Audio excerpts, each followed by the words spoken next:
Hey YouTube, when is the government going to do something about the gang stalker epidemic? Kind of suspicious, right? That they're not doing anything about all the gang stalkers that are watching us. You know, they're the guys that are the NSA, so they're watching this. Isn't that suspicious? So I was at the mall the other day, and I was following these two girls to make sure they weren't gang stalkers. And they kept looking back at me, watching me.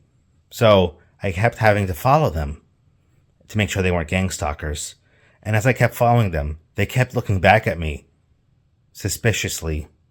And they were talking to each other, but I couldn't hear them.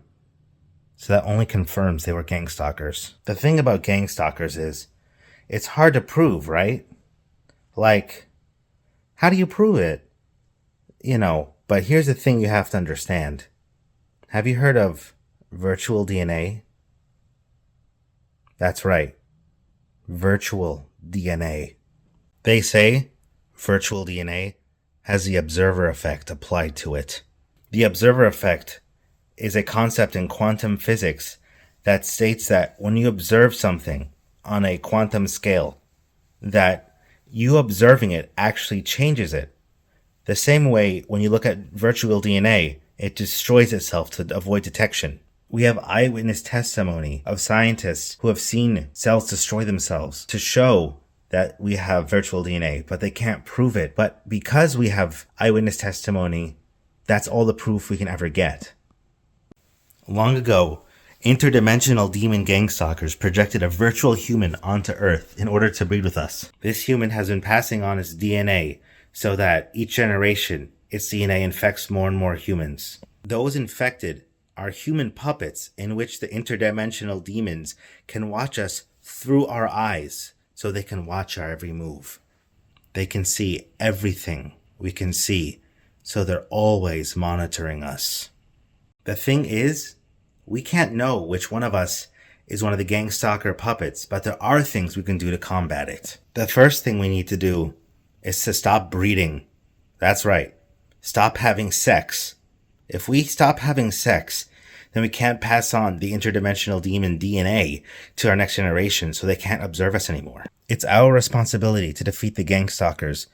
Since we're the select few who know the truth, what we have to also do is isolate ourselves. Remember, they're watching us through our eyes, so we have to go to the middle of nowhere in order for them to get as little information as possible. It's best for you to stare at something blank, like the inside of a cave wall, in order to give them no information. To beat the demons, you have to do this as much as possible. Also, no sounds. No people, no sounds, nothing to look at, and especially no breeding. And that's why we have to escape into the woods, so the demons can't use our eyes to see us anymore. Zach, is that you? How'd you find me? What are you doing out here? Look, I can't look at you right now. If I look at you, the demons will be able to see you through my eyes. Don't you get it? Zach, did you take your medicine? What medicine? I left it on the bed. Look, I don't take those pills anymore. Those pills are for the gang stalker demons. That's how they see us, okay? Zach, did you shower? Of course I shower. Why would you ask that? That doesn't make any sense. Zach, please come home. It's getting late. Okay, so anyways, ignore that. This is how we escape the demons, alright? Just ignore whatever that was. Yeah.